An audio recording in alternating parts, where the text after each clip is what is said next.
All right, welcome in everybody to Patriots Postgame Live after a tough loss to the Buffalo Bills. On the road here, as you might have noticed, not the usual setup as the holidays wrap up, but a tough loss for the Patriots in a game that could have potentially clinched them the AFC East title and led them on a playoff run potentially. And now you're looking at falling back into the wild card race and trying to stay afloat in that crazy that crazy space right now is that they mentioned on the broadcast so many teams in position in the AFC to fight for one of those spots. And honestly, this game, it's hard to say this game was about anything other than Josh Allen. Josh Allen was amazing in this game. He was fantastic. It might be the best game Josh Allen's ever played. It's certainly one of the biggest games he's ever played in, one of the biggest spots he's been in on the road in Foxborough, the division on the line. A lot on the line for the Buffalo Bills, the state of their franchise in a lot of ways. After that loss to the Patriots in Buffalo for the Bills, a lot of people questioned whether they were even a contender anymore, whether they were somebody to take seriously, whether they were a team that people should be taking seriously. And Josh Allen came into Foxborough today, and he was unbelievable. It was ridiculous. And the Patriots were, complacent in their own demise to some extent, which we'll get into. But Josh Allen, everything he did seemed to work, whether it was the right decision or not. They mentioned, throwing across his body in the middle of the game, the different times he took off in the game, taking a lot of hits. Like everything Josh Allen did in this game just worked, and it was magic. It was like magical what Josh Allen did. So I mean, you look at his final stat line, and that tells the story as well. 314 yards, 3 touchdowns, no picks. Not to mention his rushing yards. We'll get into 64 yards on the ground for Josh Allen. And really, we'll just get into it now. The problem for the Patriots in this game was letting Josh Allen get outside the pocket, because when Allen got outside the pocket and started to make things happen, the Patriots just couldn't get any pressure on him all day. They had no sacks on Josh Allen, and they let him escape the pocket. And once he was out there, he did everything that he wanted. I mean, it was like he was playing against kindergartners. Every time it seemed like the Patriots were about to get some pressure on him, he either escaped or they missed the sack, or something happened that it just completely neutralized their defense in this game. Their defensive line, this was, I think, easily their worst game of the season, the defensive front for the Patriots. It was just not good. And 33 on the scoreboard for Buffalo. That tells a lot of the story right there, too. This defense that was first in the league, I think, in points allowed, they mentioned coming into this week, and it just let the Bills drop a 33 piece on them in Foxborough in this spot. I don't want to go as far as to say it's unacceptable, but it's unbecoming of a team like the Patriots and a team that we thought they were going to be this season. And I see It's Gear saying in the chat that it's frustrating as well. And, quite honestly, I think a lot of people expected more of this Patriots team, especially after the winning streak they went on. To drop their last 2 was something I don't think a lot of people expected to happen. I think a lot of people thought the Patriots were back and they were going to run the table and they were going to be the number 1 seed and all this stuff. And it was Patriots Buccaneers in the Super Bowl. And there was a lot of hype around the Patriots. And I think people forgot that the Patriots are still a team that lacks a lot of great offensive talent, that lacks, a great second corner. I mean, Jalen Mills got dusted today by Isaiah McKenzie repeatedly. Of all players, like, it's one thing if, you face a team that has great wide receivers across the board, like the Rams to some extent, or the Cardinals, who have a lot of great receivers. But Isaiah McKenzie tore Jalen Mills up today. He torched him. And that just can't happen if you're the Patriots. So people forgot that this is a team that still has things you can pick apart about them. They still have holes on their team that need to be addressed in the offseason, in the seasons to come. And people thought that this team was this, juggernaut. And it's not. The Patriots aren't a juggernaut. They're not the best team in the AFC. I think coming into this season, the expectation was that they were going to be a fringe playoff team. And I think they've proven to be just that over the last 2 weeks. And I don't think that's necessarily a bad thing. you're led by a rookie quarterback. I think expecting them to go to the Super Bowl is where things got too wacky, is where things got too crazy. This was not a Super Bowl caliber team coming into the season, and it's not a Super Bowl caliber team now. Just, they went on that winning streak, and they honestly made up for what they were at the beginning of the season, which is not what they were either. A 2-4 football team, lost a lot of close games. They weren't that bad, but they also weren't as good as we saw over the last 2 months of football. It wasn't going to be that throughout the season, and I think people were thinking they were buying into the Patriots hype a little bit too much, and that's what it turned into. And I think this is more what we're used to for the Patriots. So next week they play the Jaguars. That should easily be a win. Then you play the Dolphins, and it's kind of that's kind of going to determine what we're talking about with the Patriots, which is you're looking at potentially your playoff hopes coming down to 1 week, coming down to the final week, and coming into the year. That's almost all you could have asked for. It's expecting much more of this Patriots team was, I think, a little bit tad unrealistic, and I think people are kind of coming to see that now, and it's proving to be a team that is more so in line with maybe what the Dolphins are than what the Chiefs are. That's closer to what the Patriots are really as a football team this year, and they could get better. Mac Jones could improve over the next year, and then next year maybe we're talking about a real Super Bowl contender. I don't think we're talking about one right now, and I think that's what that game proved to us. I was going to come out last week, and when they lost to the Colts, I wasn't saying the season was over. They still put themselves in a very good position coming into this week. With everything they've done this year, they put themselves in a great position at home against the Buffalo Bills with a chance to win the division, and they didn't come through, which is unfortunate, but not all that surprising when you consider what they were and what we consider them to be for the majority of the preseason and into the beginnings of the regular season. So honestly, I think people should still be happy with the spot, but the Patriots have find themselves in. But I think a lot of people are just going to be disappointed because of what we were told they were. We were told they were going to go to the Super Bowl. We were told it was Patriots Bucs, which got talked about way too much, and that just wasn't the case.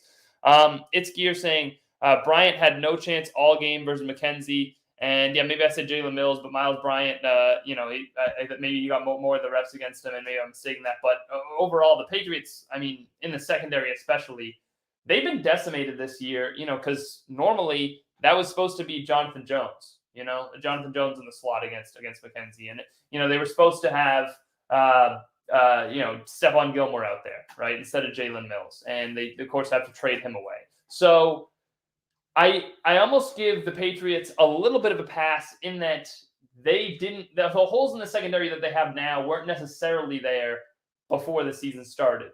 And Miles Bryant started to play well, and I think I even bought into that hype. Like, I thought Miles Bryant was going to be a really great player for them. It looked like he was another, maybe that's a little too far, but I thought he was going to be really solid, at least, when you had that first game, when we came into Buffalo, made a few nice plays. And, he started to play pretty well, and you thought, well, maybe the Patriots have another little gem here they found. We've heard Miles Bryant's name for a number of years now on the practice squad, in and out of the roster, learning behind some great players in J.C. Jackson and Stephon Gilmore and Jonathan Jones, taking from them. And you see today when it's put on the field against an elite quarterback in Josh Allen, it just wasn't good enough. And, we already talked a little bit about Josh Allen, but just to get back into it, and then the whole thing with the Patriots defense, not only did they let him just torch them through the air, but on the ground too. And it was interesting to go back and look at the numbers and see that the Bills running game overall, it's not like the Bills running game was that special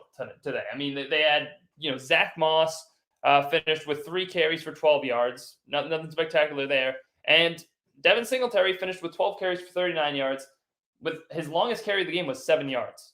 It was Josh Allen who was their leader in carries, tied with Singletary, but 12 carries for Josh Allen, 64 yards. So the Bills basically have decided and determined here what I think a lot of us had known already, which was that they don't have a good running game. They don't have good running backs. So they're using Josh Allen as their lead back, and it's working. It worked today against the Patriots. It killed them. 12 carries, 64 yards, averaging over, 5.33 yards per carry for Josh Allen today. That is, and they mentioned he's among the league leaders in yards per carry. So he was absolutely unstoppable in all facets. Again, this was the best game Josh Allen played. but it's kind of on the Patriots for not doing a good enough job setting the edge, not doing a good enough job containing Josh Allen. Don't let him get out of the pocket like that. And it's almost mind-boggling that a Bill Belichick coach team would allow that to happen when we've known Bill Belichick to be the one that usually is on top of that stuff, about not letting players like Josh Allen beat him, about making sure his players keep contained, about, making sure that Josh Allen can't get outside and escape and, having a spy on him or whatever you need to make sure that you don't allow these types of plays. And Josh Allen made them all day long. Nobody, whether it was Matthew Judon out there, Kyle Van Noy, Jamie Collins, he was making everybody look foolish. And they couldn't stop him. And it's baffling. It is just baffling that a Bill Belichick team allowed a quarterback like Josh Allen, who, the idea is you keep him in the pocket, you make him make decisions, and he'll eventually screw up. And you couldn't do it, and especially with this defensive unit. I mean, if this was last season, maybe you said they just didn't have the personnel to do it. They had the personnel to do it. They had Matthew Judon, they have Jamie Collins, they have athletic linebackers out there that should be able to stay with Josh Allen and hold their own defensively against him. And they just didn't. They just didn't, and that's the story of the game. Really, is what they did to themselves on that. And with Isaiah McKenzie too, we mentioned how good he played, and 11 receptions, 125 yards, and a touchdown. One of the best days that the Patriots have allowed to a receiver all season, and you allowed it to Isaiah McKenzie. Stephon Diggs had a rocky start, but even then, 7 for 85 and a touchdown. And I remember one of the plays near the end of the game where Josh Allen was, I think it was second down, and he threw Diggs or something. He threw a little bit high, and J.C. Jackson drops the picks. And J.C. Jackson drops the interception. And it was one of two plays that J.C. Jackson had a shot at. And, J.C. Jackson gets a lot of interceptions. So I hate to get on him for the one or two he doesn't come up with, because he's still among the league leaders in takeaways. But you have to have those in a game like this.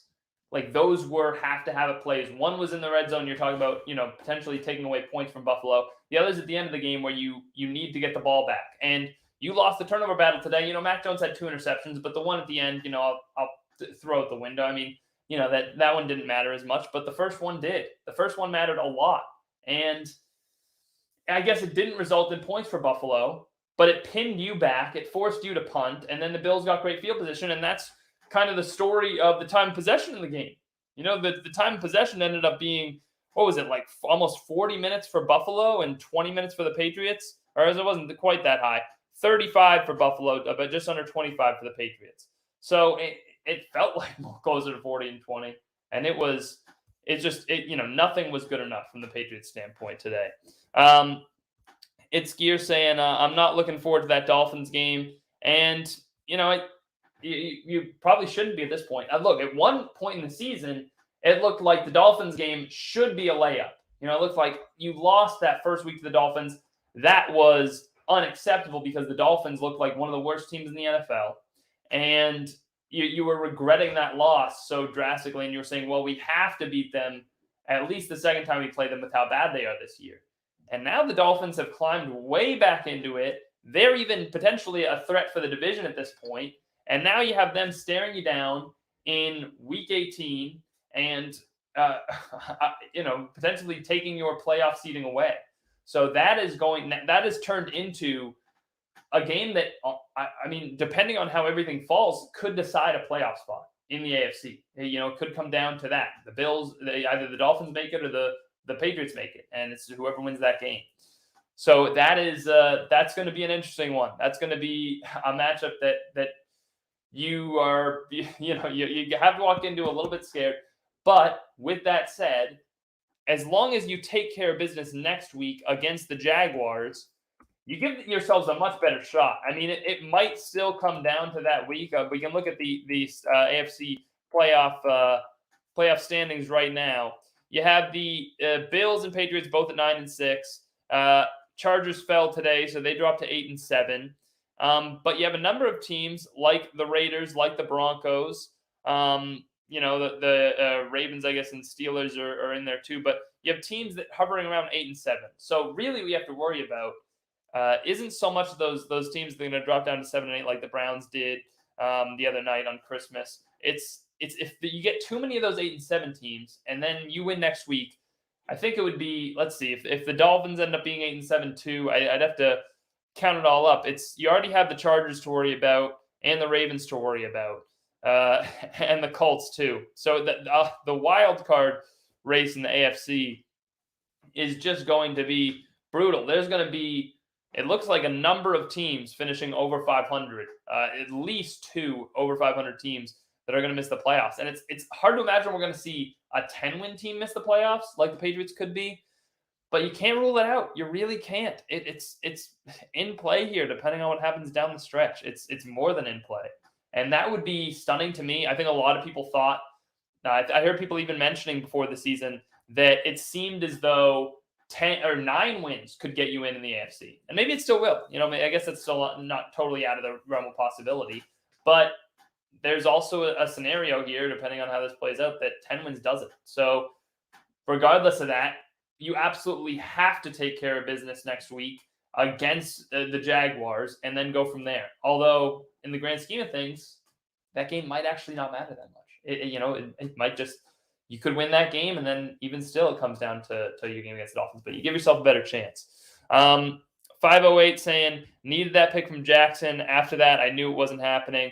And yeah, Josh Allen, that was probably one of his few mistakes all game. I mean, he had a few where he's thrown across his body, and that's what I mentioned earlier when it just seemed like everything was working for Josh Allen. It didn't matter what he did, even if it was the right decision or the wrong decision, everything was just working out.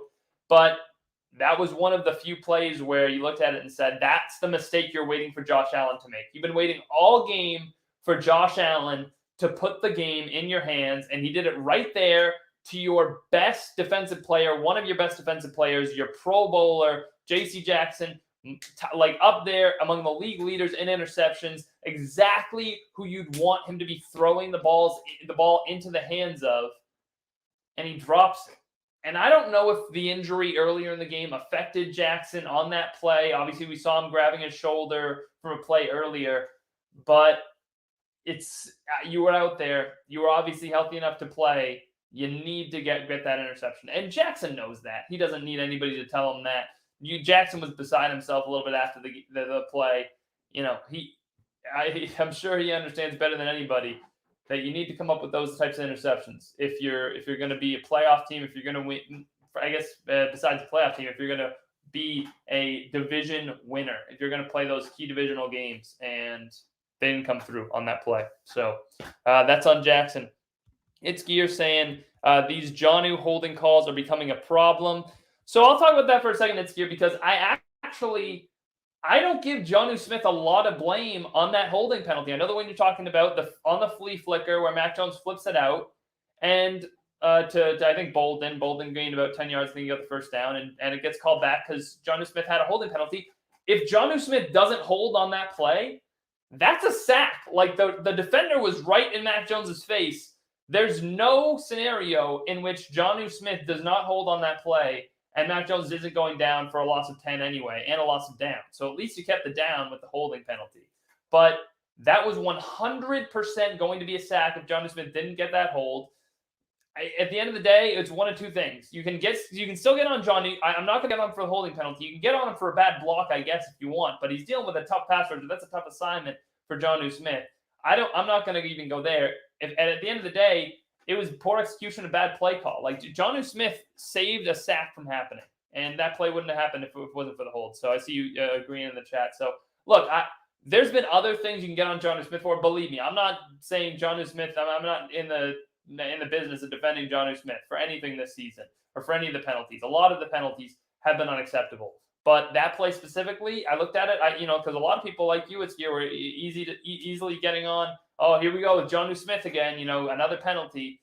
That one, if you look at it, it's just like he really didn't have a choice unless you wanted Mac Jones to go down to the turf. Paul saying, Bills fan here for the next decade plus. You Patriots are in a quarterback deficit when playing the Bills. Good luck. How times have changed. So a Bills fan gloating a little bit.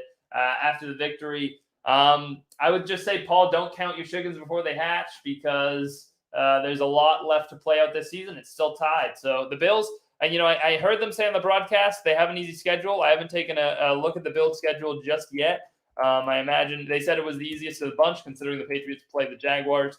It's a pretty good feather to have in your cap. Bills have the Falcons at home and then the Jets at home to end it off. So, yeah, pretty favorable for the Bills. Falcons are an okay football team. I didn't get to see, did they win today against the Lions, or did they ultimately fall to the Lions? Looked like the Falcons took care of business, beat the Lions. So the Falcons are, at the very least, still a team fighting for playoff positioning. I shouldn't say playoff positioning. They're fighting to get into the playoffs, but they're still in the hunt, very much so, in the NFC with the how the wild card race is playing out over there, especially with the Vikings. Excuse me, with the Vikings loss today. So it's not quite over for the Bills just yet, but yes, very, very favorable matchup for them down the stretch. And look, it's hard to say that Paul is wrong with what he says about Josh Allen. Who knows how Mac Jones will grow and evolve as a quarterback, but Josh Allen was magnificent today. Nothing short of magnificent. On the ground, through the air, everything. And for all the credit we're giving to Isaiah McKenzie, like, Josh Allen made Isaiah McKenzie's day. It was Josh Allen who was making those plays and putting the ball in the right spot for McKenzie to make those plays. McKenzie could have had a better day if it wasn't for the drop on that throw that Josh Allen put right on the money on the move. So, Josh Allen, nothing bad you can say about Josh Allen today. For all the reasons people want to get on Josh Allen and knock him for making bad decisions, or not being the smartest quarterback, and having just a guy that's just a big arm and isn't accurate enough and whatever. He was in one of the biggest games of his career, one of the 4 or 5 biggest games of his career, a game that could have honestly set the Bills back big time if they lose to the Patriots and put them in a position where you're talking about maybe missing the playoffs.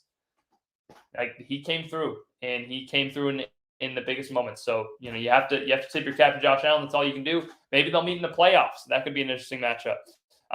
It's Gear saying we could have used 50-mile-per-hour winds today. That is certainly true, and hey, maybe Josh Allen wouldn't have had such a big day through the air if that was the case. But yeah, that was people knew it was going to play a factor. And when you went up to Buffalo, people knew that was going to, play in the Patriots' favor if they had those wins, and knowing that the Patriots are more of a running team, the Bills very much aren't a running team, and it helped them. And that kind of flipped the script in that game and totally made it where suddenly, where going into the game, you felt like, well, the Bills have the edge at home. They're a slightly better team, slightly better offense. Now you're like, well, it's going to be running the ball. That's Patriots all day long. So, that's what happened in that one. But today, perfect conditions almost, and Foxborough, very nice conditions at the very least. And, doesn't quite work out, and you have to manage to beat them, and you can't stop Josh Allen. So we'll see. I mentioned the potential playoff matchup. Things are going to shake up quite a bit in the AFC over the next 2 weeks, as I mentioned repeatedly. But right now, Bills are in 4th place. Patriots are in 6th. So you're not talking about the potential playoff matchup quite yet, but it's very much in play. Very, very much in play. You got one of those teams as a division winner, one of them is a wild card, and I'm telling you, Patriots, Bills in the wild card round could very much be the matchup, and that would be something. And who knows, if they both move on, maybe it's the divisional matchup at the end of the day. So that is definitely something to monitor. That would be a fun one, wouldn't it? Back in Buffalo or New England, who knows if Buffalo trips up against the Falcons for quite the playoff rematch. And it's Gear saying, how do you feel about Hightower at this point in the season? I mean, there were a few plays where he looked really slow again, and that's been the case. It's been the story of the year for Dont'a Hightower. And look, I mean, he was when I talk about the letting Josh Allen escape the pocket, a lot of that I put on Collins, I put on Van Noy, Judon, those types of guys, because they're the more athletic linebackers. But I mean, having Hightower out there is quite a liability too, and it makes it a lot tougher to deal with him when you have a linebacker that in no way can hang with Josh Allen athletically. All right, guys, I think we're going to end it there. About a shorter stream today, but again, we're on the road, different location. I know a lot of people are looking forward to still spending the final hours of the weekend with their families after the holiday and taking in some more football too. But thank you guys for coming up with the stream. We'll be back next week at our normal location for that Jaguars one, hopefully after a win. But thank you guys for watching. As always, make sure to subscribe to the channel. Stay up to date with all Ev's videos as well. We're going to be putting out more short content as well as we hit over 5,000 subscribers. So thank you guys so much for that. Hope everyone stayed happy and healthy over the holiday season, had a great Christmas. And maybe, who knows, maybe you got some Patriots tickets along with it. Maybe some Patriots gear at the very least. So you can tweet that at us too, just to let us know what you got for the holiday season. But thank you guys so much again for watching, and we'll see you next time.